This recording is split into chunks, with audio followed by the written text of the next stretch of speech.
Bonjour, bienvenue, excellent réveil à tous. Bon week-end pour ceux qui sont à l'étranger.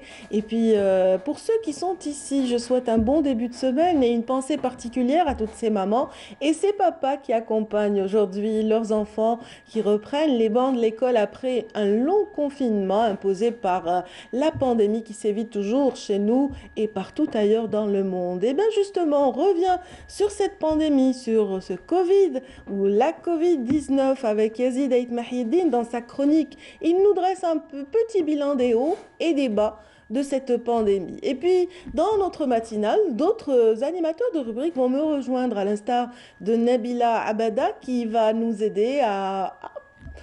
proposer plutôt une belle balade dans les ruelles escarpées de la Casbah, notamment la citadelle d'Alger. Donc voilà, elle part à la rencontre des guides de la Casbah ce matin dans Bonjour d'Algérie.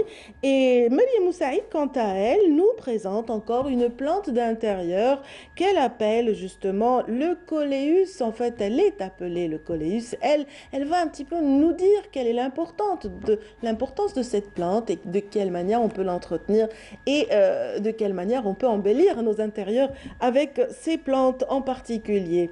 Bien sûr, côté invité, nous aurons le plaisir de recevoir l'artiste, compositeur, également musicien, multi-instrumentiste et arrangeur. Il s'agit de Nazim Bakour.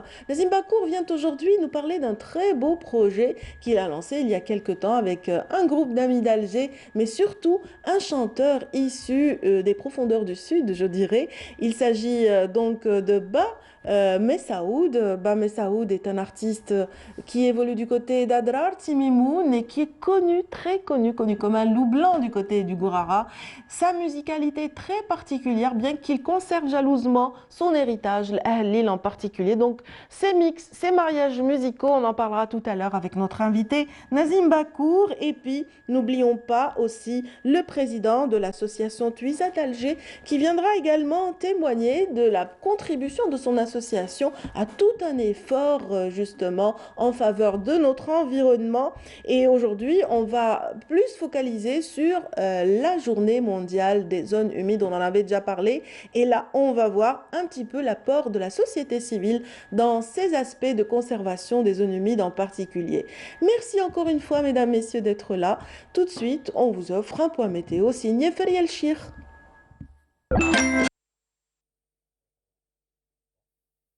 Bonjour Fariel. Bonjour Aboladia. On a un petit couac avec les images. Oui. Mais ce n'est pas méchant, ça va être ajusté dans un petit instant. Ça va? Parfait, ça va et Oh, vous? le rouge vous va ravir. Merci, c'est Voilà, ça gentil. donne de la couleur, de la Voilà. chaleur à notre plateau. Et bien sûr, la chaleur, il y en a sûrement quelque part sur le carte. Tout à fait, avec le soleil qui prédomine au nord Oui. comme au sud. On y va, Ladia? Ah, avec plaisir. Merci à vous. Bonjour aussi à tous ceux qui nous regardent ce matin. Excellent réveil à vous tous. Ravi de vous retrouver. En effet, la journée s'annonce ensoleillée au nord comme au sud. Plein soleil pour tout le monde. On traite tout de même quelques nuages qui commenceront à défiler au fil des heures vers le sud-ouest, le Sahara central, avec des soulèvements de sable aussi au Sahara central. Les températures, les voici.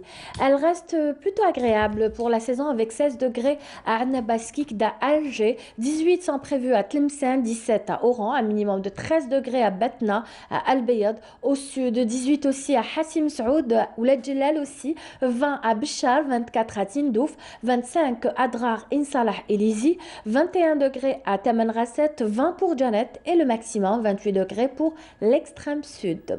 Place à présent à l'état de la mer pour cet après-midi. Donc nous aurons une mer peu agitée avec des vents faibles à modérés qui varient généralement entre 15 et 40 km/h à l'ouest comme vers le centre et enfin entre 15 et 25 km/h pour l'est. Place, avant de nous quitter, place ce matin à l'Europe.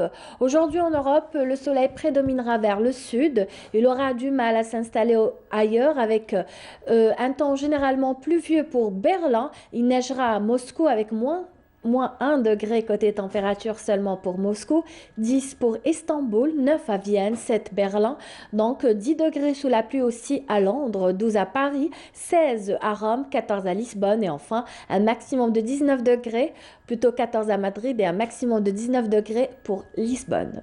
Le soleil se couchera Aujourd'hui, à 18h, à 18h19, vous avez toujours le site de Météo Algérie qui est mis à votre entière disposition.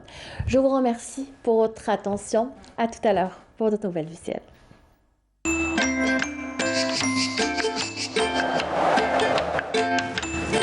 La météo vous est présentée par Mobilis.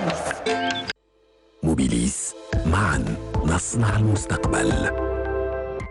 Merci infiniment, Fariel. Je vous souhaite une agréable journée. À vous aussi. Voilà, et bien sûr, les téléspectateurs pourront vous retrouver pour les nouvelles du ciel à midi et à 19h, on le rappelle, pourquoi pas.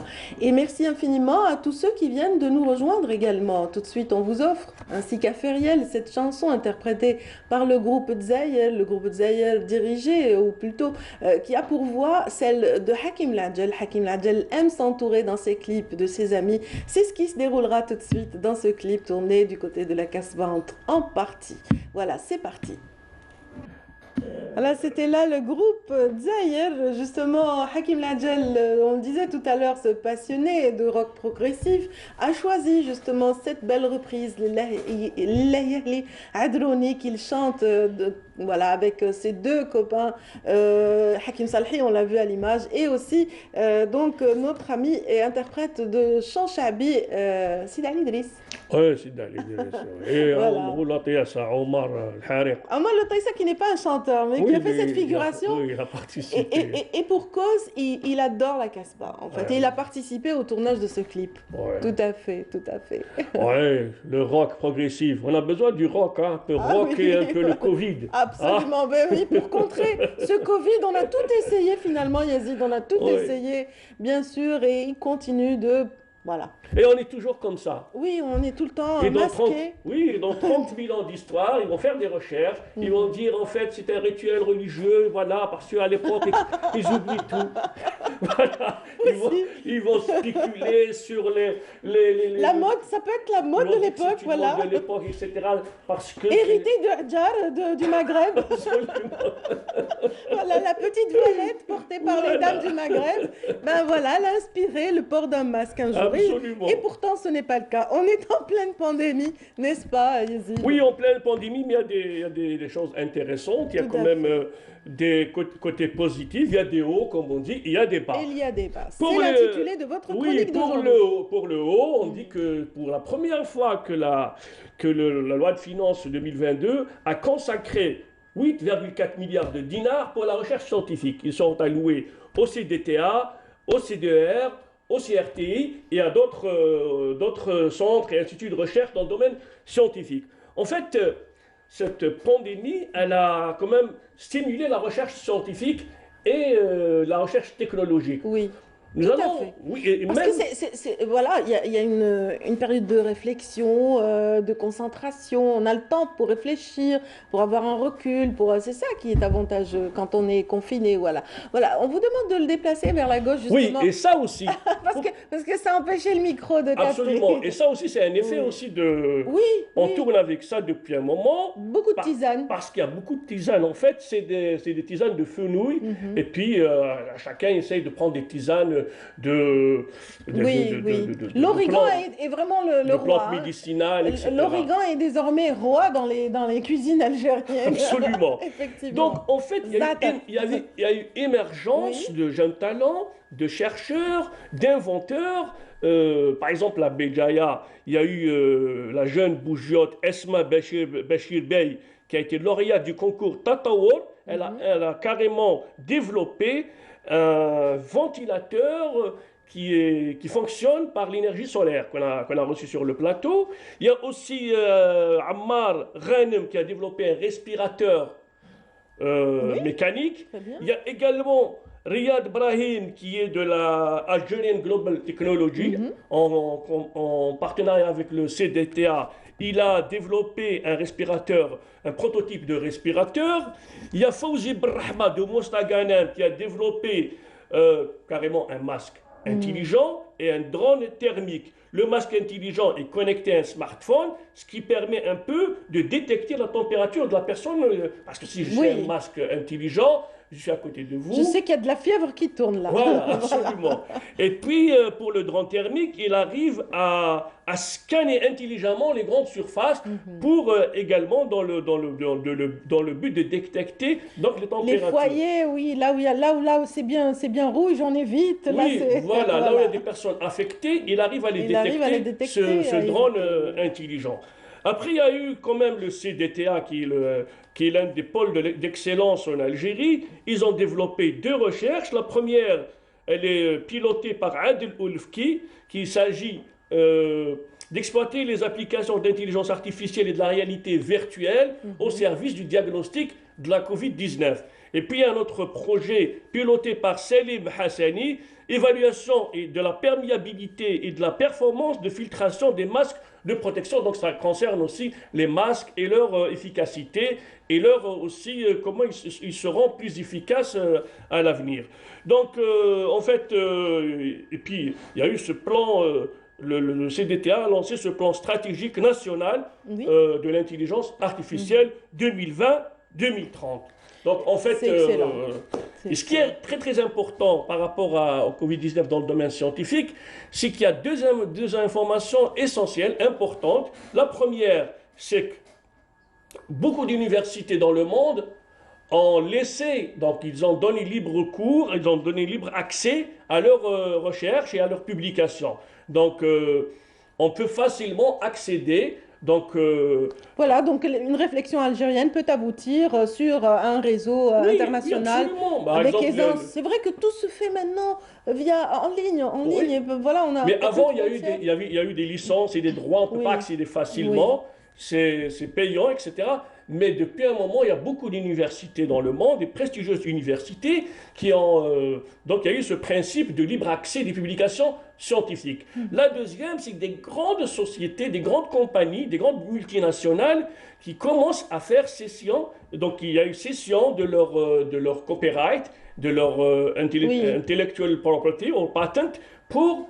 En Bon, faveur des oui. nations qui ne peuvent pas se le Oui, permettre. absolument. Voilà. Donc, beaucoup de nations ont pu utiliser des prototypes, ils ont pu utiliser donc, des schémas directeurs pour qu'ils puissent un peu développer cette infrastructure et développer, par exemple, surtout par rapport aux respirateurs. Oui, mais le vaccin, tout au début, Oui. on a commencé à voir cette perméabilité par rapport à la production vaccinale. D'où aujourd'hui Voilà. l'Algérie qui arrive quand même à produire le vaccin contre la Covid-19.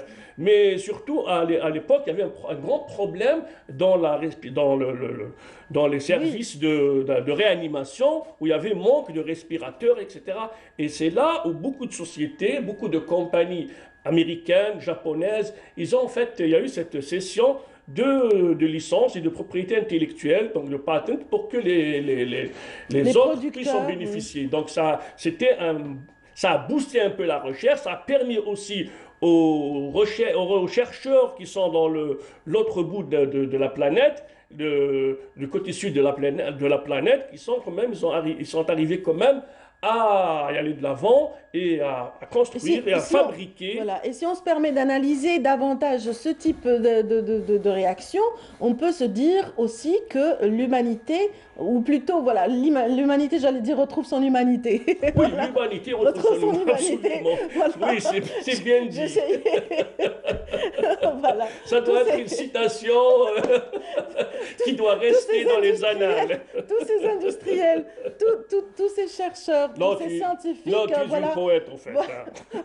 ont essayé de renouer, on s'en rend compte quelque part à travers ces actions qu'ils renouent un petit peu avec leur humanité, tout à fait. Donc voilà, ça c'est le côté positif, on est dans les hauts, hein. On continue de monter, on grimpe encore, Yazid? Non, il y a la solidarité aussi, cet élan de solidarité aussi entre les humains. Donc, comme vous dites, la Terre a retrouvé son humanité. Oui. Donc, oui, bien sûr qu'il y a eu quand même toute cette générosité, tout cet élan de solidarité. On l'a vu en Algérie, on a vu comment, de l'autre côté de la Méditerranée et du Canada, des États-Unis, comment les Algériens de la diaspora ont donné un coup de main Ils continuent de le faire, hein. Oui. On reçoit, voilà, ils sont toujours en liaison avec les associations locales pour détecter les besoins, les cerner et puis répondre à chacun voilà, de la meilleure manière possible. Et puis il n'y a pas cette notion de charité en fait. C'est pas parce qu'ils ont parce qu'il y a cette notion de charité. En fait, c'est des partenariats, carrément c'est un travail bien établi, etc. Donc c'est ça en fait ce qui a changé. C'est pas dans le sens de donner, mais c'est en sens de participer, d'être quelqu'un d'actif, d'être quelqu'un de... Enfin, c'est des moteurs un peu de cet élan, en fait. Donc, oui, c'est la solidarité, on est un... Et puis, Et pas entre Algériens seulement, la solidarité à l'échelle internationale entre les différentes nations a été vraiment remarquable dès le début de la pandémie. Oui, mais je pense qu'en Algérie, c'est autre chose. Cette ferveur et cet élan est plus important. Il a été puissant, on l'a vu même lors des incendies en Kabylie, etc. Donc c'est vraiment... C'était très fort, effectivement. Oui, c'est très fort, c'est intense. Et puis il y a aussi cette...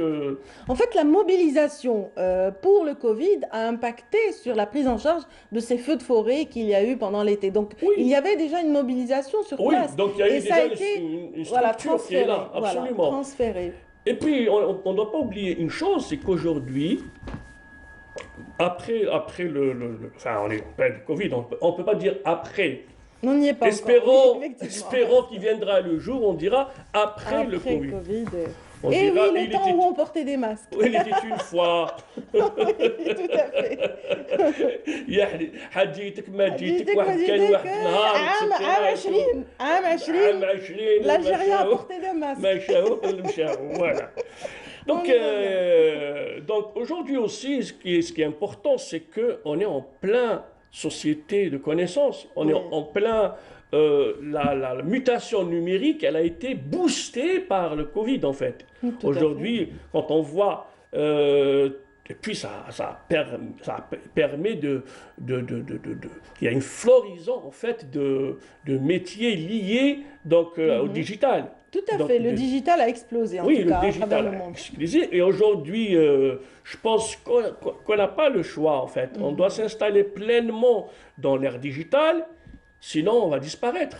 Oui, et on a vu justement tout un florilège d'applications, de solutions innovantes, de plein de projets très très intéressants ont vu le jour pendant cette période de pandémie. On en présente tout le temps sur le plateau. On ne peut même pas faire de câlins, voilà le bar. Ah, ça c'est le bar, oui, c'est vrai, pas de câlins, pas de bisous. Oh mon Dieu, comme c'est terrible ça. Oui, se retrouver face à ses parents et ne pas pouvoir les serrer dans les bras. Oui, c'est important. Les câlins, pour les petits, pour les grands, pour les vieux, pour tout le monde. Donc ça, je pense que c'est l'un des points, enfin, du plus bas. Et puis, on voit aussi les restrictions aussi. Aujourd'hui, il y a des restrictions, donc parce qu'il y a le Covid, parce qu'il y a encore des contaminations. Il y a aussi chamboulement des cours, il y a aussi... Et puis, c'est parce que... Oui, cloisonnement, isolement, éloignement, donc tout ça, ce sont les côtés négatifs, disons, de cette pandémie. Et, ça nous a un petit peu pénalisé. 90% de l'humanité vit sur Internet. Oui, tout à fait. Aujourd'hui, on voit, par exemple, les gens sont connectés, hyper connectés, sur les réseaux sociaux, sur Facebook, sur TikTok, sur Instagram, etc. Donc, 90% de leur temps est réservé. Non, parce qu'ils oublient de vivre, en fait. Oui. On oublie de vivre, on vit virtuellement, mais on oublie de vivre. Voilà. En fait, je voulais dire aussi par rapport pourquoi on est dans le bas, parce qu'il on respecte pas les gestes barrières, la distanciation n'est pas de mise dans tous les la vaccination. Il y a toujours qui te disent oui, on sait peut-être il y aura ça. Peut-être il y aura des effets, donc il ne faut pas, etc. Alors qu'on sait que 90% de malades qui sont dans la détresse respiratoire, ils sont pris en charge dans les réanimations, sont ceux et celles qui ne sont pas vaccinés. Donc ça c'est clair. Pour la plupart, oui. Dans une grande partie en fait. Et puis les pays qui ont réussi en fait la gestion du Covid, c'est ceux qui sont bien vaccinés. Même si on a des cas, même si on trouve 5%, 10%, mais quand ils sont tous vaccinés, en fait, maintenant, ils peuvent y aller, ils peuvent Oui. profiter d'une soirée musicale. C'est comme d'y aller l'Angleterre qui a d'opéra. libéré maintenant, l'Angleterre qui vient de permettre à ses citoyens toutes les libertés dont ils ont été privés pendant longtemps. Donc, Oui. c'est bien. Et oui, C'est surtout dire qu'ils ont aillent voir été le sérieux. Manchester United, etc. Ils sont sérieux. Ah oui, ils sont même. sérieux. Ils sont sérieux, ils ont été Et sérieux. puis le monde des spectacles a été touché de plein fouet. Les théâtres, l'opéra, la musique, le foot qui est un spectacle, etc. C'est des pertes énormes. Donc, et puis ils étaient obligés en fait de respecter Oui, parce qu'il y a peu de temps, hein, il y a peu de temps, quand l'annulation d'un événement planétaire était quelque chose d'inimaginable. Oui. On est arrivé à annuler vraiment des rencontres, et voilà, à cause Les du Jeux Covid. olympiques Les Jeux d'hiver olympiques vont d'hiver, se ouais, dérouler sans public pour c'est la ça qui première était- fois. ouais. Et pourtant, la Chine maîtrise un petit peu la Oui, situation. tout à fait. Mais ils ont peur. Il y a toujours cette peur, il y a toujours cette... Mais Oui. bon, Parce que les virus mutent et les virus se baladent à travers la planète. Donc, voilà. Le mais ça fait déplacement... l'affaire, mais oui. ça fait l'affaire aussi des grandes compagnies quand même. Ah hein. oui. Le Big, Ceux-là, le Big ceux-là, Pharma, ils le en Big, sont vainqueurs. le Big Data, etc. se retrouvent les meilleurs. Ils de s'en ceux- sortent très Ils s'en bien, sortent même, bien, après oui. cette pandémie, effectivement. Alors, des fois, on se pose des questions. Oui. On ne sait pas. Oui, elle continue Il d'être faut pas, opposée. il faut pas qu'on soit dans la théorie complotiste, mais bon, il faut qu'on se pose des questions. On a le droit de poser des questions, non? Vous l'avez bien dit, dans 100 ans, la vérité émergera, ou plutôt dans 100 50 ans. Dans 100 ans, ils vont dire Ah, que, il y a eu ou il n'y a en pas fait, eu. c'était un effet de mode de Covid-10, 19 Oui, tout à fait. Voilà. En fait, j'ai fait un peu le point sur ça. Je rappelle aussi qu'il y a il y a aussi de l'incivisme, les gens qui jettent leur bavette un peu partout. Donc ça va encore. Maintenant, il y a aussi il y a un problème. Comment gérer ces déchets Sous liés. tous ces déchets, il y a Oui. une réflexion autour de cela, Voilà. effectivement. Donc, et là aussi, ça va sûrement déboucher sur des solutions innovantes, des solutions intelligentes et des solutions en faveur de la société. C'est vrai. On crée un nouveau écosystème, on insiste à un nouveau écosystème entrepreneurial vraiment d'un tout autre genre, axé sur le digital essentiellement. Oui, donc en grosso modo, voilà, donc le point sur ses hauts et ses bas. Donc, Merci beaucoup. C'était Voilà. donc. je voulais voilà. rappeler juste que chapeau bas Au au personnel, personnel de médical. la santé, aux médecins, à tout le personnel de santé, puis à ceux qui sont en train encore de donner un coup de main pour les malades, pour les Tout à gens fait, contaminés tout à fait. par la Toutes ces, Covid-19. voilà, tous ces bénévoles vraiment qui sont dans la société civile et surtout aussi tout le personnel de la santé, effectivement, qui mérite tous les hommages. Ils continuent de lutter et pour les soutenir, c'est vrai qu'on ne le répétera jamais assez. Voilà, Yazid vient de le dire, les gestes barrières sont de mise encore une fois. Merci Yazid. Merci. Merci Et moi, pour je cette reste toujours chronique. avec mon cahier des Ah bah oui, colis. qui est très utile, qui est très utile. Après cette chronique consacrée à la Covid-19 justement, quoi de mieux que d'enchaîner avec un petit spot, hein? On se retrouve juste après.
Et nous sommes ravis dans notre matinale de parler justement de tous ces volontaires de la société civile et de son implication en faveur justement de la nation ou des nations de manière générale. Aujourd'hui, c'est au tour de l'association Twiza d'être présentée dans notre matinale et puis représentée aussi par Sofiane Khoury ici présent qui en est le président, bien sûr.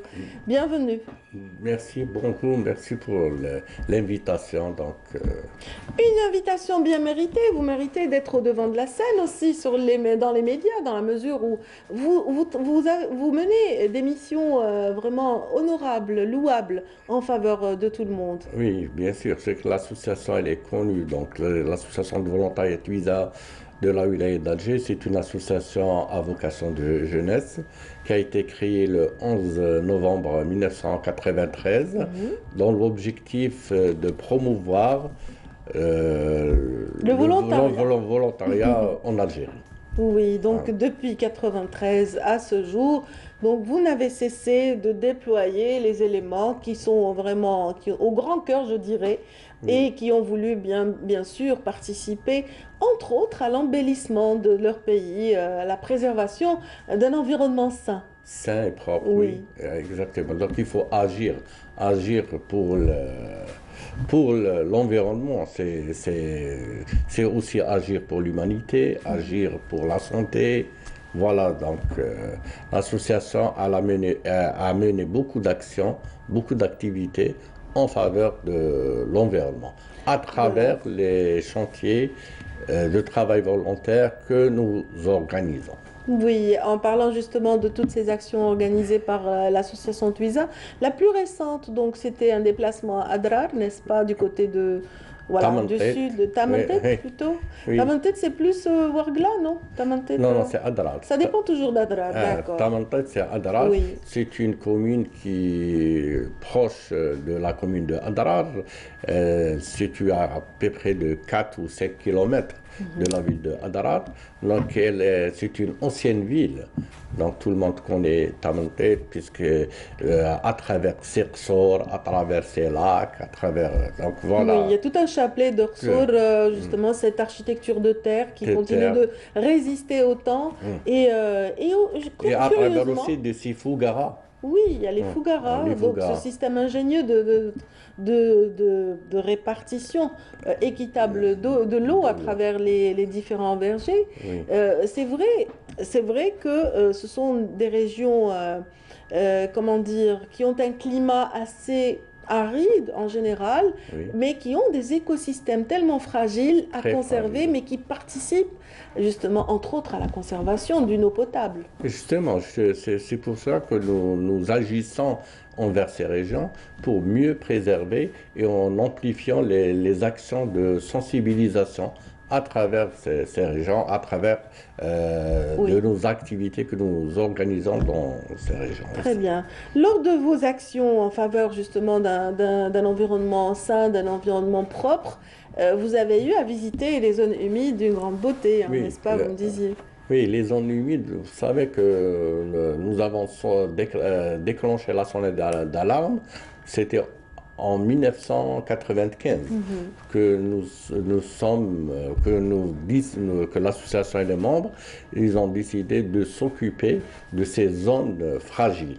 Donc, à partir de 1900, avant les classements de Ramsar, donc vous savez que l'Algérie, elle a plus de 54 sites classés. Oui, donc le classement Ramsar, oui.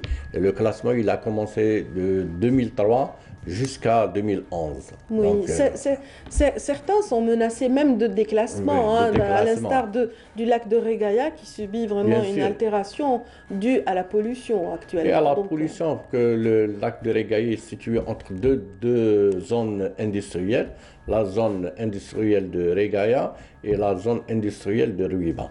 Ils versent leurs déchets vers le lac de Reghaïa. Malgré, donc chez nous, la mentalité, on n'a pas pu faire changer la mentalité des gens et des entreprises aussi. Donc tout le monde est responsable à la dégradation de ce site de Reghaïa. Qui faisait vraiment le bonheur de beaucoup de familles algéroises. C'est un poumon Un lieu de villégiature par excellence, bien sûr. effectivement. Donc il y a pas l'activité des zones humides, il y a le développement durable, il y a l'aspect éducationnel, l'aspect culturel, l'aspect social. Donc voilà, donc les gens, ils n'arrivent pas à comprendre que la responsabilité de la protection de ces zones, c'est la responsabilité de tout le monde. Mais oui, allez-y. La responsabilité de tout le monde. Tous, ils devaient s'en occuper, ils devaient agir pour mieux protéger ces écosystèmes fragiles. Oui, vous qui revenez des hauts plateaux et du sud tout récemment, tout fraîchement, vous avez visité les lacs de l'Ouarqa, le lac de l'Ouarqa, donc cette région fabuleuse. Il y a aussi la Guelta de Tiout, il y a Temassine, le lac de Temassine. Le lac Temassine qui est très beau. Et quand on se met face à ce lac et qu'on voit un petit peu le reflet de tous ces arbres qui l'entourent, c'est un paysage extraordinaire au coucher du soleil. Est-ce que vous n'êtes pas d'accord avec moi de dire qu'il y a un peu plus de civisme au sud qu'au nord? Il y a un peu plus de propreté quand même dans ces régions. Oui, parce que la pression humaine, elle n'est pas on ne peut pas la comparer la même par rapport au nord. Oui, c'est vrai que le rythme est différent. Le rythme, il est très différent. La densité, voilà, donc la densité, elle est un peu faible de la présence humaine. Puisque la dégradation, c'est l'humain. Donc il y a deux genres d'humains. Il y a le protecteur, il y a le destructeur. Oui, donc c'est vrai que on peut peut-être rappeler pourquoi ces zones humides sont aussi précieuses pour justement l'environnement. C'est l'avenir. C'est notre avenir. Donc agir pour la préservation de ces zones, c'est agir pour mieux préserver notre avenir. Oui. Donc c'est vraiment précieux ces zones. Donc, oui, déjà qu'elles fournissent, elles ont l'avantage de produire le carbone qui est efficace justement pour la chaîne de vie, je dirais de manière générale, à près de 30%. Ce qui fait que 30% de tout le carbone terrestre est produit par les zones humides. Et ça, les gens ne le savent pas. Donc 2 fois plus que ce que produit une forêt. Bien sûr. Donc c'est pour cela qu'il faut donner beaucoup d'importance à ces zones. Donc à travers le programme, le réseau de l'éducation nationale, à travers la société civile, à travers les entreprises, etc. Donc il y a tout ce milieu, il devait être mieux protégé. Comme l'Algérie, vous savez, on ne peut pas dire que c'est un pays, c'est un continent. Absolument. Donc on a 2 481 000 kilomètres. Donc nous avons à peu près les dernières statistiques que je viens de consulter. Nous avons plus de 2500 sites de zones humides. Zones humides, oui, on en a beaucoup. Il est cadastré, comptabilisé à travers les experts de la DGF. Et ce sont des garants de la biodiversité, des garants d'une eau potable à l'avenir, parce que ce sera l'enjeu, les eaux. Et c'est louable de la part des associations de prendre part à ce combat et de rappeler un petit peu l'importance de ces donc zones. c'est de prendre part, donc d'agir pour ces zones, donc à travers l'aspect éducationnel. Donc par exemple l'association Tuisa, nous n'avons pas cessé d'organiser des cours, des sorties sur le terrain, des actions de sensibilisation à travers tout le pourtour de ces zones. Voilà, donc pour mieux valoriser aussi. C'est valoriser, même d'aller vers le développement durable, d'aller vers l'économie verte, pour mieux développer des activités socio-économiques et socio-culturelles à travers ces zones. Donc j'imagine qu'avec vos volontaires qui sont déployés à travers le pays, vous faites aussi un travail de proximité, de sensibilisation auprès des citoyens. C'est l'un de nos objectifs. Donc le travail de de proximité, on n'a jamais cessé le travail de proximité. On n'a jamais cessé aussi le travail de sensibilisation, que ce soit on encadre les enfants à travers les établissements scolaires, on les ramène sur ces sites. Donc de voir, même on touche les catégories d'âge de 8 ans jusqu'à plus de 30 ans. Donc on donne l'opportunité à des jeunes de découvrir ces zones et de participer à une activité d'intérêt général. Intérêt général dans la mesure où ils participent au nettoyage, aux efforts de volontariat, mais en même temps, c'est de l'amusement. Oui, c'est du ludique, ils vont jouer, ils vont s'amuser. De joindre l'utile à l'agréable. Il va fournir, le jeune fournit un effort physique, un effort, donc il travaille au moins de 4 heures ou bien 5 heures par jour. Où la contrepartie, elle est consacrée à des visites culturelles, découvrir la région, de voir des choses, de valoriser ce qui... Développer un petit peu ses connaissances de la culture locale. Voilà, à travers la connaissance, voilà. Aller à la rencontre du citoyen qu'il ne connaît pas, de sa culture, de sa façon de faire, etc. Et lier des amitiés, ça peut être déjà, on a travaillé à Adra récemment, c'était à la ville, toujours à la ville de Tamanrasset, c'était d'aménager un jardin d'amitié. Donc on a tissé l'amitié. C'est un jardin, il est intitulé d'amitié avec une association locale. Qui travaille dans le développement durable et la promotion touristique dans la région. Donc on a vraiment fait aménager ce jardin, de faire des connaissances, partager, etc. D'aller aux visites, d'assister à des fêtes, que ce soit des fêtes religieuses ou bien des fêtes de mariage, etc. Découvrir les coutumes, les traditions de cette région. Et bien sûr, ça permet sur le long terme d'avoir quand même un répertoire bien rempli et aussi un réseau beaucoup plus étoffé parce que ce type de liens amicaux vont permettre aussi de développer une conscience collective au sein de ce groupe et aussi une action toujours menée à bien ensemble. Voilà. Oui, bien sûr, c'est ça, c'était notre objectif. Voilà, donc vous l'avez bien dit.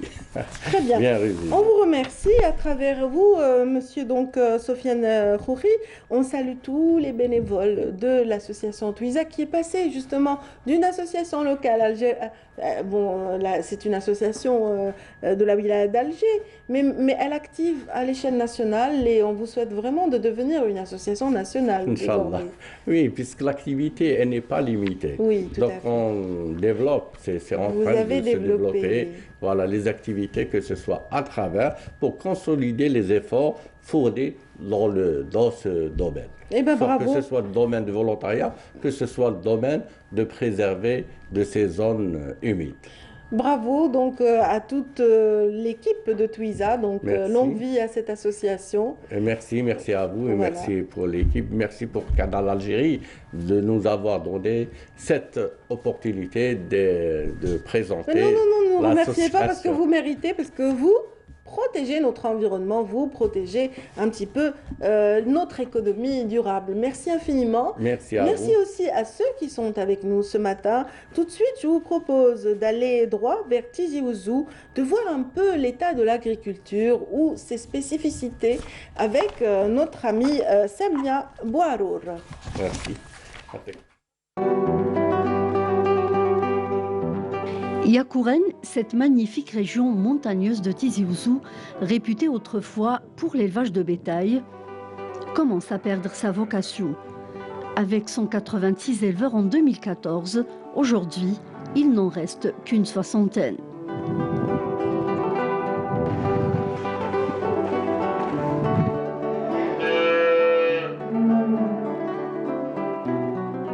Depuis le confinement 2020, le métier a vu une dégradation vertigineuse. Il est parti en chute libre. Pourquoi? Parce qu'il y avait un manque flagrant de production alimentaire. Donc il y avait le blocage au niveau des ports, qui est le maïs et le soja qui ne rentraient pas. Donc l'aliment a pris de la vitesse. Avant 2020, on payait un quintal d'aliment aux environs de 3600, 3500 dinars le quintal. Aujourd'hui, on atteint les 6000 dinars le quintal.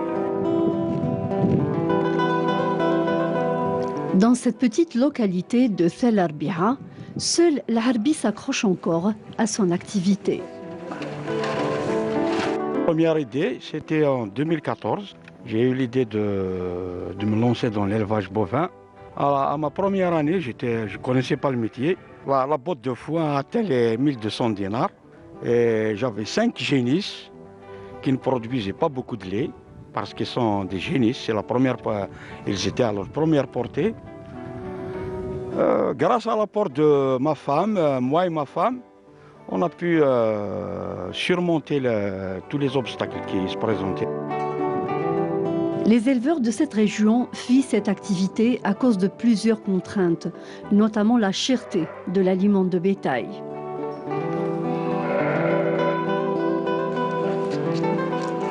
L'élevage de montagne, il a beaucoup régressé parce qu'il y a beaucoup d'aléas, beaucoup de problèmes qu'on vit. Le manque d'alimentation, l'année passée, il y a une sécheresse inouïe. Donc la production de foin et de cortane et tout ce qui s'ensuit, il y a une diminution flagrante. Nous, on est alimentés du sud, voir l'ensilage de maïs, la luzerne, toute la production, toute la consommation. Ici au nord, elle nous vient du sud maintenant. Kamel s'est spécialisé dans l'élevage caprin et la production du fromage de chèvre. Après 5 ans d'expérience, il a fini par abandonner. La chèvre, c'est pas comme une vache parce qu'elle ne produit pas beaucoup de lait. Et le lait de chèvre, on n'a pas trouvé un prix raisonnable. Presque il est le même prix que la vache. Donc comme vous savez, la vache elle produit 20 litres plus, mais la chèvre ne peut pas produire que 3 litres, le maximum. Il y a 2 solutions qui se présentent, soit disparaître, ou moi personnellement, je souhaiterais descendre, j'ai envie d'aller au sud, d'aller à Noussara.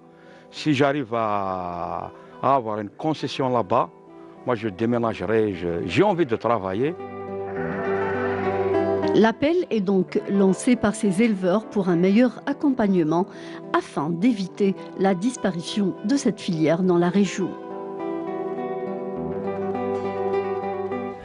On a bien voyagé avec Samia Bouharour à travers ces fermes qui font de l'élevage de tout petits veaux et de petits moutons et des petites chèvres qu'on a adorées, moi et Myriam. Oui. On avait presque envie de lui enlever son biberon à Samia Bouharour pour le donner. C'est vrai, en tout cas, belle balade et surtout Oui. belle initiative et beau projet. Oui, Magnifique. de beaux projets. Le développement de l'élevage caprin prend de l'ampleur du côté de Tizi Ouzou, Béjaïa, toutes ces belles régions qui peuvent se le permettre parce que le climat vraiment Oui, ça prête. Oui. s'apprête à fond. Voilà. Voilà. Voilà, Myriam, aujourd'hui, on ne parlera pas de caprin, on ne parlera pas de bovin, mais on parlera plutôt de plantes. Oui, du coléus. De coléus. Alors, le coléus. Bon, Qui est le coléus? Eh ben, chez nous, en algérois, on dit le kadefa. Donc, c'est une plante ça y est, très je vois. populaire qu'on retrouvera dans toutes les maisons, mais qui est un petit peu méconnue. Bon, aujourd'hui, j'ai décidé de vous en parler, de vous donner un petit peu de Kadefa son qui veut origine. dire velours. Voilà. Alors, parce que peut-être qu'elles ont cet aspect velouté. Exactement, C'est c'est bien à ça. cause de cet aspect légèrement velouté.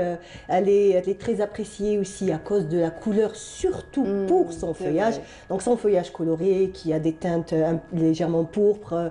Et en fait, on verra tout à l'heure dans les images qu'il y a énormément de variétés. De variétés, Donc tout à autrefois, fait. quand on allait chez nos mamies, c'était toujours une seule variété qu'on retrouvait très souvent, très belle aussi. Et en fait, elles sont différentes. La variété est la même, mais on verra que d'une maison à une autre, d'un endroit à un autre, cette plante change pour la simple et bonne raison que, en fait, tout dépend de la luminosité et D'accord. de l'endroit où elle sera plantée. Donc on Très peut bien. avoir la même bouture, je la prendrai de chez toi, et ben quand on verra la mienne et la tienne, ça ne sera absolument pas la même chose parce que tout simplement l'exposition, l'ensoleillement et le L'exposition au lieu, soleil est importante voilà. pour ces plantes, Très, le coléus. très important. Pourquoi le choix du coléus aujourd'hui? Eh ben parce que pour ne pas faire de jaloux, Bon. la semaine Oui, dernière, on avait parlé de plantes d'intérieur, effectivement. exactement. Donc la semaine dernière avec nous, j'avais parlé des quelques plantes d'intérieur au feuillage. Non, c'était avec toi. Oui, tout à fait. C'était avec toi. Oui. Donc, on avait parlé de feuillage, de plantes au feuillage coloré, et je t'avais dit que On n'arrive même pas à se voir parce qu'il y avait des feuillages partout. Exactement. Et surtout, je t'avais expliqué que c'était une plante pour des gens qui avaient de l'expérience. C'était pas, absolument pas pour les novices. Or que cette plante, c'est vraiment la plante pour tout le monde. Celui qui a envie de se lancer dans le jardinage ou avoir quelques plantes, c'est la plante idéale. Une petite bouture de Qadefa et c'est parti. Oui, alors c'est vraiment la plante bon marché. Pourquoi? Parce qu'en fait, où on passera, ou si on va chez quelqu'un, on aura juste enlevé une petite bouture. Généralement, c'est compliqué. Quand on a enlevé une bouture, il faut la mettre dans du terreau, il faut attendre, il faut vraiment lui donner le climat qu'il faut. Or que elle, absolument pas. On va la prendre, on va la mettre dans un verre d'eau, à la cuisine, dans un endroit assez lumineux, on la laissera. Et au bout de 15 jours, on aura des racines. Donc, elle va développer ses racines. Elle va développer un beau système racinaire et ensuite, on aura juste à la reprendre et la mettre dans de la terre ordinaire. Et en fait, tout dépendra. Si on la met à l'intérieur, de préférence, on lui mettra du terreau de façon à ce qu'on la booste. En fait, c'est une plante qui est assez gourmande. Donc, plus on lui donnera des nutriments, plus la terre sera riche et plus son feuillage sera coloré. Mais en fait, c'est une plante assez facile d'entretien, qui a juste d'être arrosée, on va dire, tout dépendra quotidiennement, ou une fois par semaine. Dès qu'on verra que la terre a besoin d'être arrosée, on l'arrosera. Donc, il n'y a pas de brumisage à faire, il n'y a pas d'entretien. Pas besoin, donc, non, absolument pas. Donc, et puis, comme elle est veloutée, on ne peut pas l'essuyer. Non, on ne peut pas l'essuyer, exactement. Donc, il y aura la corvée d'essuyer. Oui, on l'avait dit la dernière fois. Oui. Alors, absolument pas. Donc, on la laisse, c'est une plante qui se débrouillera absolument toute seule. Donc, elle est originaire de Java. Et en fait, dans plusieurs régions du monde, on l'appelle différemment. Donc, on l'appellera aussi dans certaines régions. Il faut savoir qu'on l'appelle l'ortie de maison. Voilà. C'est vrai que le feuillage ressemble à celui de l'ortie. Tout à fait. Donc, c'est pour ça qu'on l'appelle l'ortie dans certaines régions. Donc, au Canada, c'est l'ortie de maison. Dans d'autres régions aussi, elle a d'autres appellations. Bon, son nom, on va dire commun, c'est le coléus. Et chez nous, c'est El Qadefa. J'espère qu'on est en train de voir en même temps. Oui, donc, les images étaient en train de passer. Ben alors, on va peut-être continuer. Oui, donc il y a énormément de variétés, comme on peut le voir là.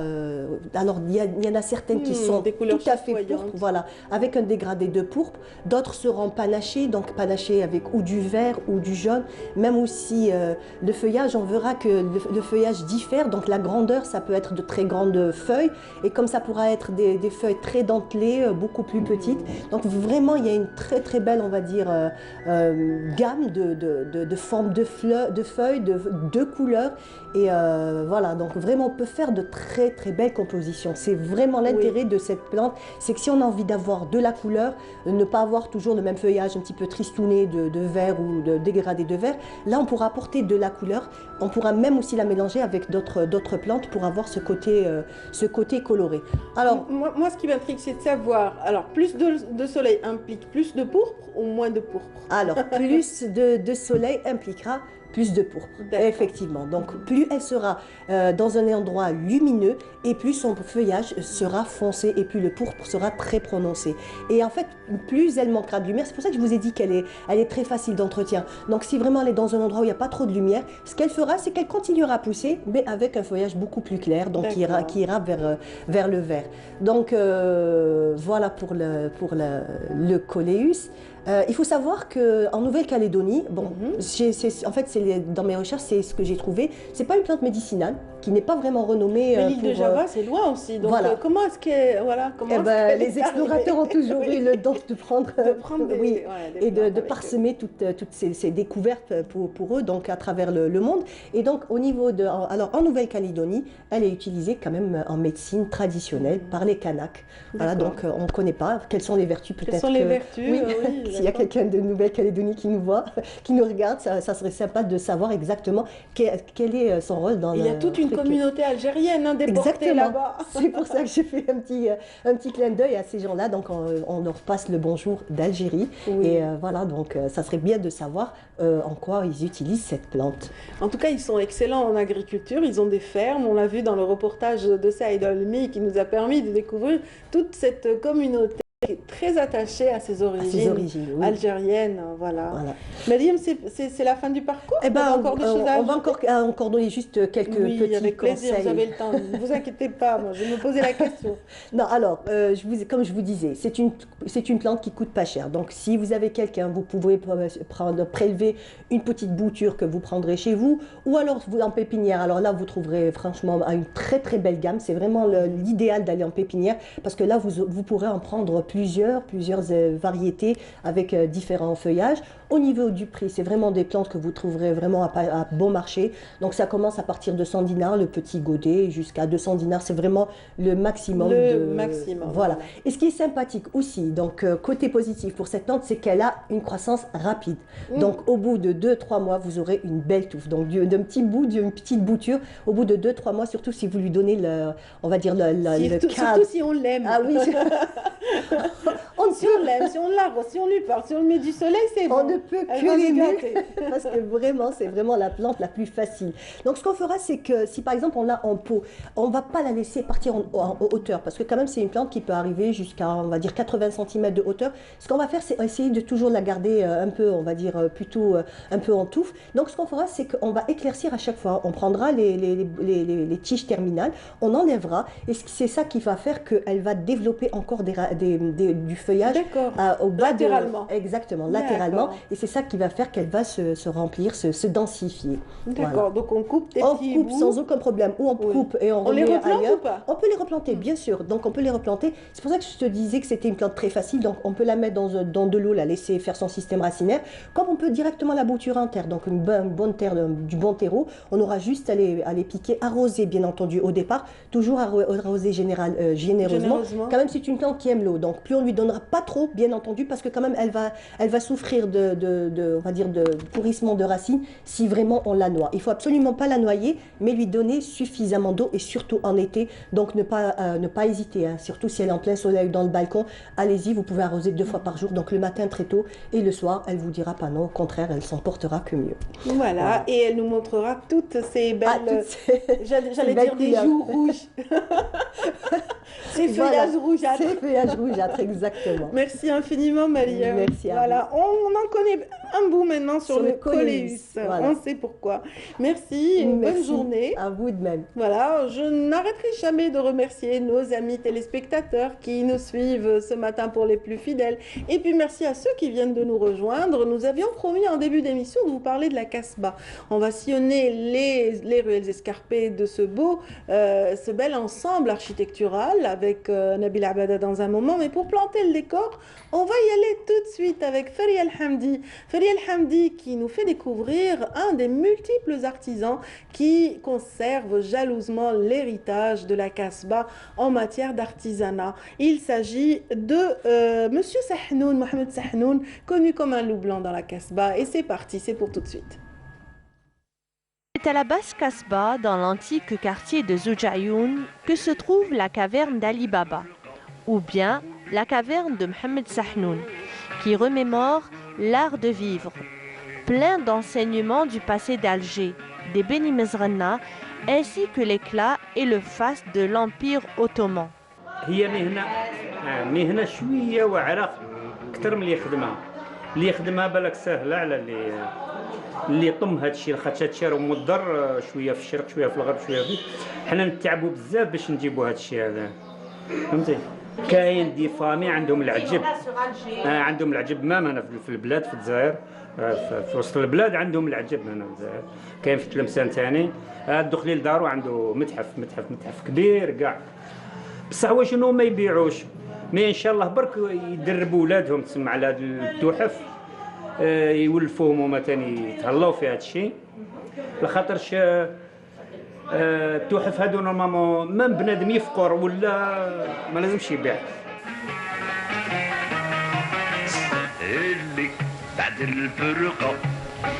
La devanture est ornée d'ustensiles, des porteurs d'eau qui étaient pour la plupart originaires de la région des Ibans, les biscris, ou les employés aux fontaines publiques de Bir Djebbah et de Sidi Mohamed Cherif. القلل الكبار هذوك كانوا يعمروا بهم الماء، والصغيورين كيما هذيا كانوا يدوهم العجايز الجبانه، كيروحوا الجبانه خاطر علاش قلت كانوا محضرين يدوهم معمرين بالماء باش يفرغوا الزوا واش يشربوا في القبر تاع الميت. هذه حكايه القله. هذاك البسكري عمي السبتي يقولوا له، هما كاع ساكره. عمي السبتي كان كيفاش نقول، كان انسان محبوب بزاف، خاطش هو كان ثقه بزاف. حنا والدينا كاع كانوا يحملوا في باب الزياره، اللي يقول لك بابا كان طبيب يكذب. هما راهم رجال خدامين، هو على بالو المراه شحال تسحق في الدار، ما تشوفوا ما يشوفها، عندها 3 قلات ولا 4 يعمرهم يحطهم لها يفرغهم لها وين يروح. Selon M. Sahnoun, l'exercice de la dinanderie est devenu aisé depuis que la machine-outil a remplacé la main de l'homme. Tous ces objets traditionnels renferment une mémoire vivante et grandiose pour notre génération. هذا في الحقيقة كان زمان بخارة في وقت العثمانيين، كانوا يتحط في وسط الدار واللي ينوض بكري بجمرة شوية بخور حاجة واعرة ماشي زعما قال جاوي ولا، واللي يخرج مع الصباح يدعي له ديجاك اللي دار هذاك البخور. في الليل واش يديروا؟ يعاودوا البناويت ينقيوه ويلعبوا فيه البقالة، تعرفي البقالة، وهنا مكتوب بالفضة، مكتوب عز الدنيا بالمال وعز الآخرة بالأعمال. هذا فاس وي تاع النوار، وي كانوا يديروا فيه الورد زمان. هذا حاجة كبيرة كاع فضة ومكتوب كاع بالفضة. ميم الكتيبة تاعهم هما كانوا حتى الكتيبة عندها واحد الشارم. هنا مكتوب مصابرة ظفرة، ومن بعد من جدة وجدة، ومن بعد نهبط شوفي مصابرة ظفرة من جدة وجدة، نهبطوا لتحت نبداو منها. شوفي بالشكر تدوم النعم كلها، صبر ظفر من جدة وجدة، بالشكر تدوم النعم كلها. كانوا فنانين حتى في الكتيبة تاعهم.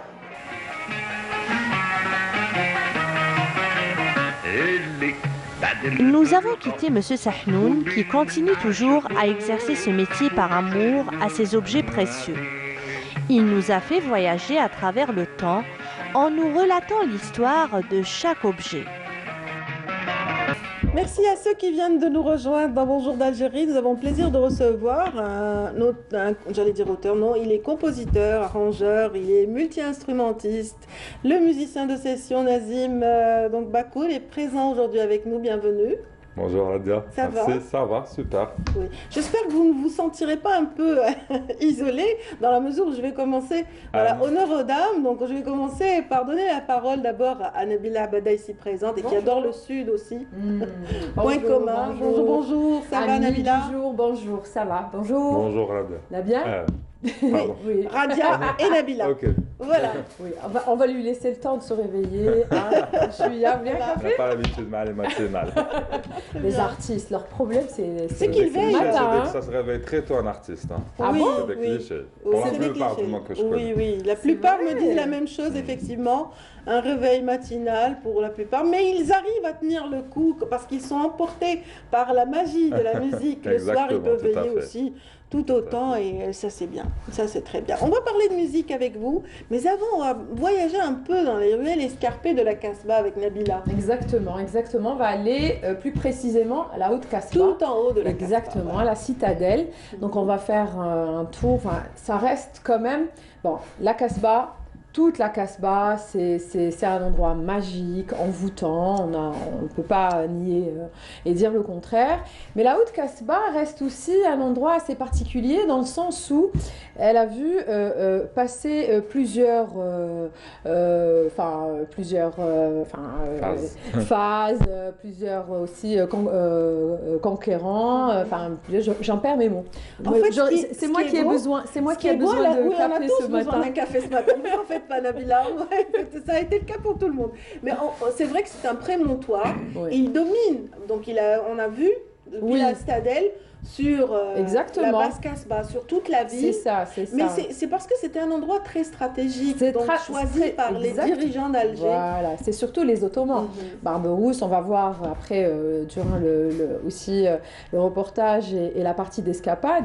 Moi, je suis en ce moment, je regarde beaucoup de films, de feuilletons de cette période-là, du 15e, 16e siècle. 15e, entre le 15e et 16e siècle. Les Barberousse aussi, j'en suis fan de ski. tout ce qu'il a fait.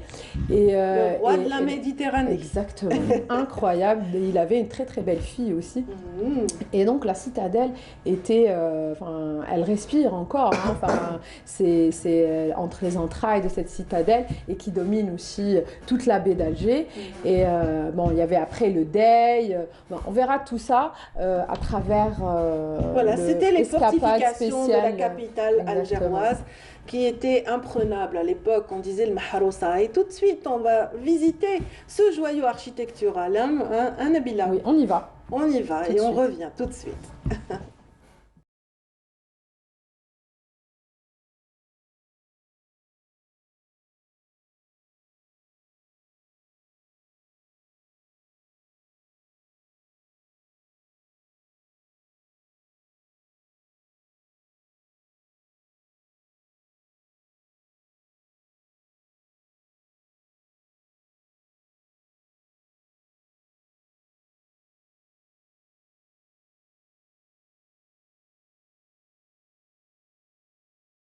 Dites-nous, là, on est à la citadelle, communément appelée par les Qasbadi Dar Sultan.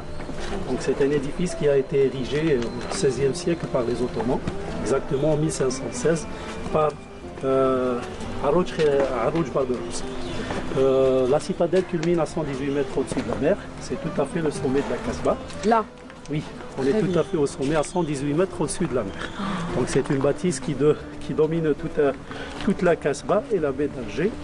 Et c'est quasiment le plus historique des bâtisses de la Kasbah. Et depuis les années 80 que tout le monde parle de la restauration de la citadelle. Ces dernières années, vraiment, il y a des travaux en cours. Et selon les experts, il y a 75% des travaux qui ont été achevés. Ce qui est sûr, c'est qu'il y a le quartier des Janissaires qui a été achevé à 100%. Il y a la poudrière. Il y a le hammam des Aras aussi qui a été achevé à 100%. Il y a aussi la poudrière qui est unique comme spécimen. C'est la seule poudrière octogonale. Et elle aussi va être achevée dans quelques mois de travail. Et espérons que le reste va être achevé d'ici quelques années. Donc la bâtisse est importante aussi parce que l'appellation de la Médina Kasbah vient de cette citadelle. Citadelle en arabe c'est Qasaba. Avec le temps toute la Médina a pris l'appellation de Kasbah.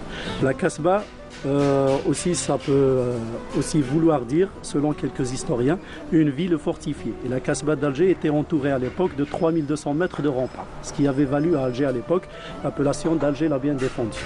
Maharoussa. Le Maharoussa, exactement. Le nom Kasbah. Je sais qu'il y a plusieurs explications par rapport à ce mot. Quelle est la plus plausible? En fait, selon les historiens, ils ont quand même parlé de 3 explications. La première, comme je viens de le dire, c'est la citadelle elle-même qui a donné le nom à la Kasbah, citadelle Qasaba en arabe, comme je l'ai expliqué, ou bien ville fortifiée. Et on a le même sens ici à notre Kasbah. La ville était entourée de 3200 mètres de remparts. Il y en a même qui ont expliqué la Kasbah par l'étroitesse des rues et le labyrinthe que représente la Kasbah. D'accord. Donc ça, c'est les 3 explications que les historiens ont données à la Kasbah.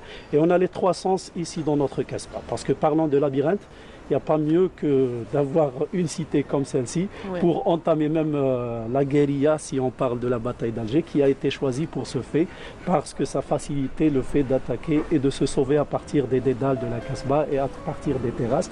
Et ça donne vraiment le sens de Kasbah.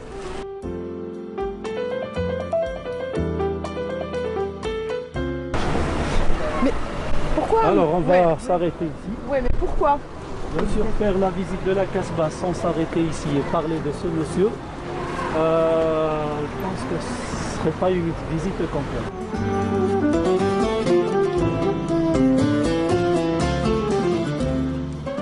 Alors, on est devant la statue d'un personnage très célèbre dans l'histoire de l'Algérie, toute l'Algérie, la Kasbah surtout, et c'est bien sûr la statue de Boulourid Ben Ziri Ben Mennad. Mais tout le monde est persuadé que c'est la statue de Barberousse. Enfin, c'est une erreur à corriger. Ça n'a rien à voir avec Barberousse. Et c'est la statue de Boulourid. Bien sûr, Boulourid qui est très célèbre, comme je viens de le dire, par le fait d'être le fondateur de la ville d'Alger.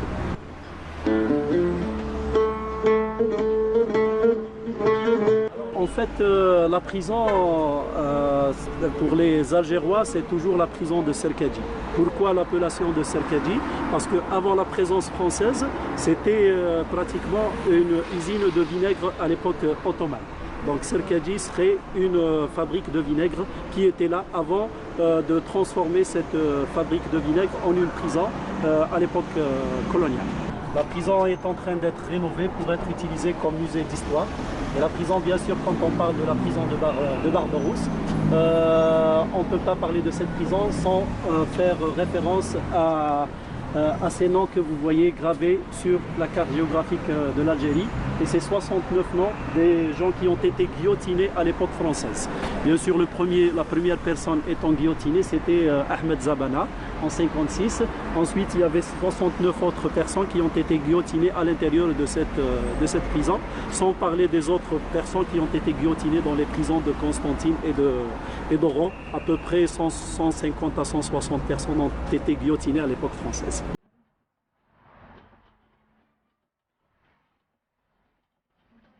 الله يرحمهم الله يرحمهم ويوسع عليهم ان شاء الله.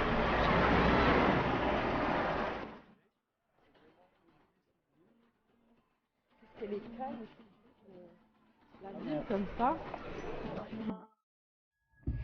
Voilà, on était complètement absorbés par les images. Du coup, on s'est installé comme chez nous, comme ça face à la télé. Et donc, Nabila, merci pour cette balade au cœur de la citadelle, mais aussi de ce témoin d'une histoire glorieuse. C'est ça. Bon, ça finit un peu. On était un peu tristounés. Oui, on était très happés par. Effectivement. Oui, mais c'est toute l'histoire. C'est toute l'histoire de cette Casbah. On ressent encore les émotions. On sent encore quand on a la chance d'accéder à l'ancienne prison de Serkadji qui est maintenant, enfin, on attend qu'elle soit ouverte pour le public. Et quand on a eu la chance d'aller visiter, moi je vous dirais franchement, c'était assez incroyable, très émouvant. On sent encore la présence de ces personnes-là, surtout quand on voit comme ça des images de la bataille d'Alger. Et on les entend, on ressent toute cette... Enfin, je dirais toute cette peur, cette tristesse, ce courage, cette intensité, cette présence. C'est assez incroyable, mais pas que. Parce que la Casbah, c'est aussi de la joie, de la bonne humeur, les entrailles de la Casbah qui a vu naître et a protégé et mourir des héros de la Révolution.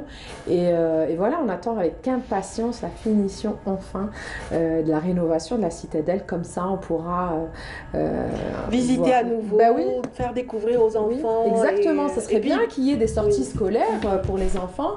Parce qu'on a beau leur expliquer à l'école, montrer les photos, moi je pense que visuellement, si on met comme ça les gens en face, avec des guides comme ça, comme monsieur Boualem Ben Amirouche, il est excellent, il en parle comme si qu'il habitait là-bas, qu'il a vu passer tous ces siècles. Rien ne vaut l'émotion de la découverte, effectivement. C'est vrai que moi j'ai encore le souvenir de mes parents qui m'emmenaient au musée. On n'oublie jamais la première visite d'un musée ou la première visite d'un monument historique, effectivement. En tout cas, c'est bien de nous faire balader ainsi à travers votre émission Escapade, mais aussi à travers cette rubrique. J'imagine que ça permet aussi aux parents de réfléchir à une sortie familiale, par exemple. On oublie, on a tendance à partir à la montagne ou au bord de la mer, mais même les musées, peut-être c'est fermé par rapport à la pandémie, ou parce que les enfants les plus jeunes aussi, quand ils rentrent au musée, quand ils voient des pierres, ou là pour eux, ça c'est saoulant, c'est ennuyeux. Mais je pense que les emmener faire une petite balade à la Casbah, entre les ruelles, leur parler déjà auparavant, avant d'y accéder à la Casbah, de ce qui s'est passé au 15e, 16e siècle, par rapport à toutes les révolutions qu'il y a eu, toutes les histoires. Moi, je sais que les enfants, j'ai emmené mes enfants, ils ont été été agréablement surpris, ils ont adoré. Mais ils n'oublieront jamais, contrairement peut-être au cours d'histoire-géographie. Oui, c'est ça, mais c'est ça. Mais c'est ça, quand on en parlait, je dis, mais on est parti à la Casbah et là, voilà, quand ils mettent des images sur ce qu'ils sont en train d'apprendre, c'est nettement mieux. Voilà. Merci Nabila Abada. Bon, tout à l'heure dans l'émission, justement, on avait suivi le groupe Zahir qui nous a aussi baladé à travers la Casbah et ses habitants et tout, son charme et sa beauté. Tout de suite, on va changer de cap pour parler de musique du Sud, avec d'abord un reportage signé Fari El-Hamdi qui nous parle un petit peu des mix et des fusions possibles, rendues possibles par les artistes du Sud et ceux du Nord également. Voyons ça tout de suite. Et après, bien sûr, une discussion sera enclenchée avec notre invité Nazim Bakour.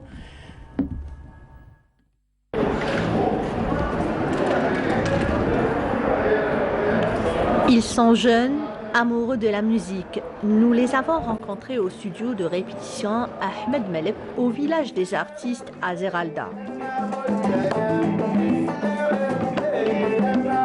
Un voyage dans l'univers de la musique authentique de Timimoun, où nous avons assisté à un enregistrement d'un nouvel album. C'est l'artiste Bassoud, donc on a constitué un band pour accompagner Bassoud et jouer ses morceaux de façon un peu plus orchestrée, un peu plus dédiée au live.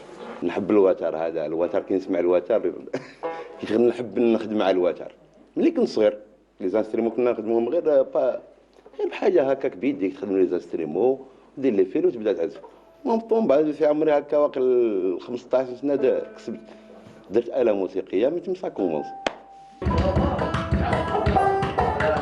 Depuis son voyage à Timimoun, le musicien Nazim Bakour est tombé amoureux de cette musique typique de la région. C'est une sorte de fusion, c'est une fusion des influences des musiciens qui ont participé au projet. Pour ma part, j'ai rencontré le projet par pur hasard, c'était une pure coïncidence. C'était durant un séjour en vacances à Timimoun où j'accompagnais un ami à moi qui est confectionneur d'instruments traditionnels. Donc je l'ai accompagné pour l'un de ses ravitaillements de tout ce qui est peau et peau de chèvre et bois. Et on se retrouve au village de Ouled Saïd où on rencontre lors d'une soirée comme ça où on est invité Bassoud comme par hasard et on a jamais et j'ai fait la connaissance d'autres musiciens.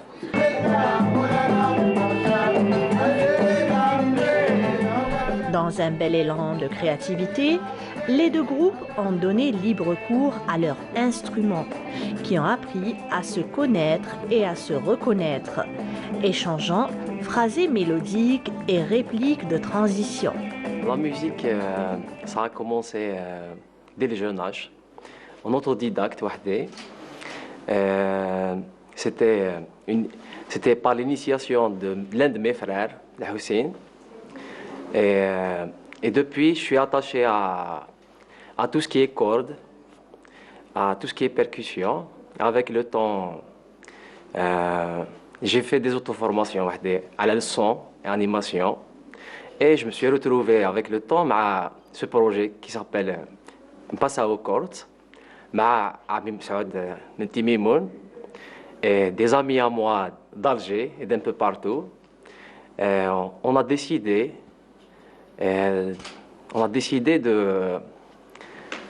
de réaliser quelque chose pour le patrimoine Zennet.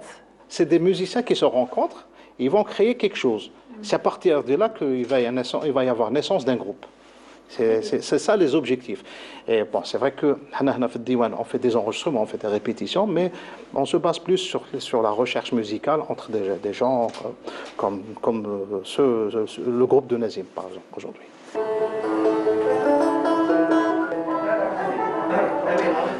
Une ambiance riche en couleurs et en sonorités. Un espace d'échange musical dans un studio professionnel dédié aux répétitions musicales, mis à la disposition des artistes créateurs par l'ONCI. حنا كديوان الوطني للثقافه والاعلام l'ONCI خممنا باش نكريو دي تروك باري pour l'artiste algérien, pour la musique algérienne, pour la culture algérienne.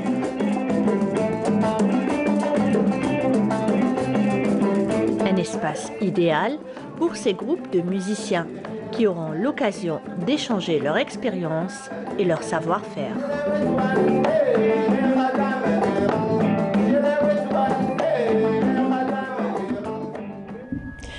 La caméra vient de se poser en dernier lieu sur un artiste dont on parlera beaucoup dans cette séquence. Il s'agit de Messaoud. C'est bien cela. Exactement. Soubir Messaoud nous vient directement de Timimoun. Donc il a assisté à cette résidence artistique organisée par l'ONCI, ou plutôt un espace offert aux artistes de tous bords, donc par l'ONCI. Et Nazim Bakour est avec moi pour parler de ce nouveau projet et aussi de cette belle rencontre qu'on vient de voir. C'est exactement ça, c'est une belle rencontre qui se concrétise par un projet, parce que c'était pas vraiment l'optique du groupe, et ça s'est fait un peu naturellement. C'était après mon retour du sud vers Alger qu'on a décidé d'un peu amener les choses vers un stade un peu plus professionnel. Voilà, c'était une rencontre que vous avez fait par hasard avec cet artiste connu comme un loup blanc quand même dans le Gourara. Il est quand même connu, quand on dit Bassoud, c'est un nom qui tourne beaucoup à Timimoun, il est très respecté. C'est quelqu'un qui a touché un peu à tout, beaucoup de styles. Il est multi-instrumentiste, il joue du oud, il joue de la percussion. Et du coup, il a fait partie de beaucoup de troupes de Ahlil. Donc quand on dit Bassoud à Timimoun, le nom, c'est-à-dire... Oui, il est connu. Bon, c'est vrai que c'est parmi les conservateurs de ce style musical typique de Timimoun, donc le Ahlil, qui a ses codes, qui a ses valeurs, Mais en revanche, lui, un petit peu, il se démarque par l'ajout d'instruments, contrairement aux autres qui sont très conservateurs. Exactement, mais je peux dire qu'il est autant conservateur que créatif, si on veut. Dans le sens où, vu qu'il vient de cette musique-là, c'est un enfant du Diwan Ahlil, j'estime que c'est tout à fait légitime de pouvoir toucher de la bonne façon ce patrimoine-là et en faire quelque chose d'un peu plus... On va demander à Nabila si elle a assisté à... Voilà. Moi, j'écoute, je vous écoute très attentivement. Oui, non, mais est-ce que Escapade a été à Timimoun? Escapade, pas encore, mais Nabila Abada, si. Oui, d'accord. À Lille, vous y avez goûté? Oui. C'est beau, hein? C'est du blues, carrément. C'est les entrailles du blues, on peut dire. La pleine lune, enfin, ça y est, on est happé par autre chose. Oui, non. On quitte la terre ferme, on quitte notre... Moi, j'ai eu l'impression d'avoir quitté le corps et d'avoir été ailleurs. Transporté. C'est incroyable, c'est incroyable. C'est une cadence, c'est d'une beauté, d'une harmonie. Et en même temps d'une simplicité. Voilà. Oui, c'est ça. Oui, c'est juste des voix. Des voix et des voix. On tape des mains, il y a Tagrabt, et puis voilà. Et vous qui êtes musicien, j'imagine, le premier contact avec l'Ahlil a dû être franchement, il est très émouvant. Oui, franchement, c'est quelque chose de marquant pour un musicien. Et pour tous les musiciens qui rencontrent ce style-là pour la première fois sont vraiment frappés par la simplicité, en même temps l'élégance du mouvement, l'élégance, la sobriété. Tout est en même temps, beau dans cette on sent que ça apporte une culture, que c'est des textes anciens, que c'est...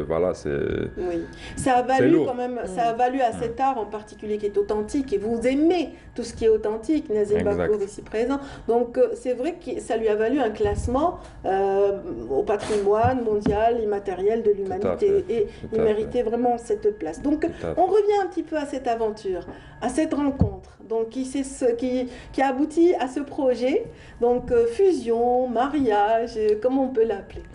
Franchement, c'est, je dirais, juste une rencontre d'influence, une rencontre d'univers, voilà.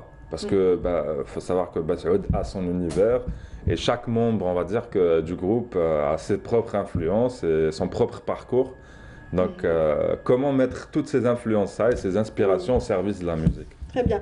Vous qui avez joué avec pas mal d'artistes qui ont cette tendance d'aller vers ces rythmes afro, donc vous avez fait partie de plusieurs sessions musicales. Vous avez accompagné Jam par exemple. Lui aussi, il a cet amour pour la musique africaine. Il est très impliqué dans ça, c'est vrai. C'est vrai, très impliqué dans la recherche et dans la mixité et surtout l'unité africaine, je peux dire, artistique. Oui, dans le sens où c'est quelqu'un qui a... On partage un peu cette passion-là avec Jam.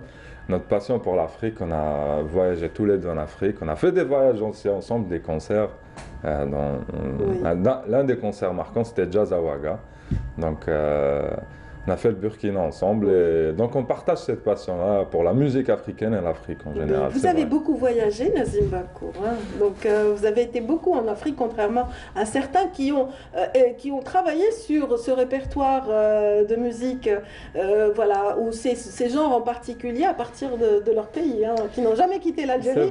Parce que c'est vrai qu'on a quand même des survivances de ces musiques africaines dans notre culture. Elles sont là. Hein. Quand on va à Timimoun, on ressent vraiment l'influence du continent et on fait partie de ce continent-là. Juste que je dirais qu'on s'est un peu fermé culturellement, autrement je ne sais pas, mais culturellement dans le sens où on a peu de collaboration, il n'y a pas de canal vraiment de communication entre les pays, alors que c'est un continent très riche, c'est un continent qui bouillonne. C'est-à-dire quand on voit ce qui se fait sur, juste à côté de nous, avec peu de moyens, mais il y a de grandes choses qui se font. On espère le retour, par exemple, du Festival des Arts de la Haga, qui mettait en scène justement de talentueux artistes de la région subsaharienne et de l'Afrique qui venaient, pour cette plaque tournante, c'était un bel espace d'échange entre musiciens. Le festival aussi du Diwan. Oui, oui, tout à fait. C'était aussi une intersection africaine incroyable, de Diwan, de musique africaine. C'était, en plus, ça se passait à Bchar. Et on en voyait des anciennes, les anciens avec les jeunes et tout, on en voit. Après, il y a eu le concours ici, à Alger, Diwan International. C'est vrai, hein? Il y a quelques années, je ne sais pas pourquoi ça s'est arrêté, mais ça serait bien de relancer ça. En fait, ça ne s'est pas arrêté. Le Covid, c'est toujours le Covid, à cause de tout ça. Il a un petit peu interrompu les élans des artistes de tous bords. Hein. Oui, c'est ça. Pour tout ça. Oui, absolument. Franchement, on a besoin de plus d'interaction inter-Afrique. Pour l'Algérie, franchement, ça serait vraiment bénéfique. Moi, je dis toujours qu'il faut arrêter. Maintenant, on a trop regardé vers l'Occident et l'Orient, et on a donné le dos à l'Afrique. Ça serait bien maintenant de se tourner et de se regarder tous, nous les Africains, et c'est tellement riche. Tous les domaines, dans tous les domaines. On va certainement profiter de ce bel album qui est en gestation grâce à l'apport de ces artistes qu'on vient de voir en reportage. Donc, ils vont transposer un petit peu toutes ces idées, toutes ces pensées dans un album, n'est-ce pas? Donc, actuellement, vous avez lancé une série d'enregistrements avec Zobir Messaoud, n'est-ce pas? Exact. Alors, pour juste le prénom de l'artiste, en fait, c'est Bassaoud. Il y a même des membres du groupe qui l'ont appris récemment. Pour beaucoup d'entre nous, Bassaoud, c'était une sorte de surnom, mais c'est son vrai prénom. Bassaoud, c'est pas Messaoud. Et pourquoi il l'appelle Messaoud? Donc, c'est les médias qui ont déformé? C'est les médias et en même temps, je pense que les gens se disaient naturellement que Messaoud, ça reste un prénom plus commun que Bassaoud. Donc, moi j'aime bien généralement l'appellation Bas, c'est un petit signe de respect. Voilà, moi j'aime bien par rapport à cela. Moi j'aime bien. Donc désormais je l'appellerai Bas.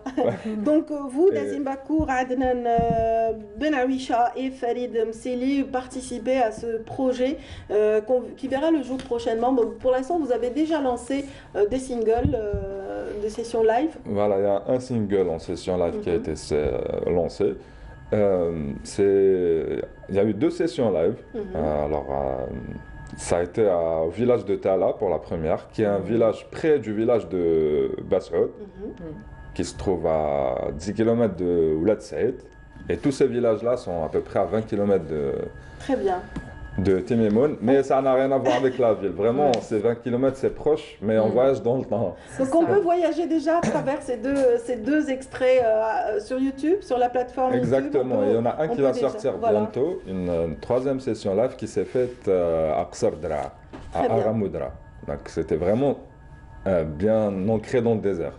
Vivement, en tout cas, un spectacle qui regroupera toutes ces personnes passionnées de musique traditionnelle et de fusion. Donc de belles fusions qu'on va certainement découvrir à travers l'album. Vous reviendrez pour nous en parler, c'est promis. Plaisir, avec grand plaisir. Nazim Bakour, donc à très bientôt. Et à travers vous, on salue toute l'équipe et toute cette troupe naissante. Toute cette belle expérience est à saluer. On va certainement bénéficier d'un spectacle un jour ou l'autre Avec après le plaisir. Covid. Nabila, merci. Merci. Nabila, bonne Merci à fin de vous. journée. Merci. Et bonne fin de journée également et excellent moment avec la suite de nos programmes sur le canal Algérie. À tous ceux qui nous regardent ce matin, passez une excellente journée. À très vite, à demain. Allez.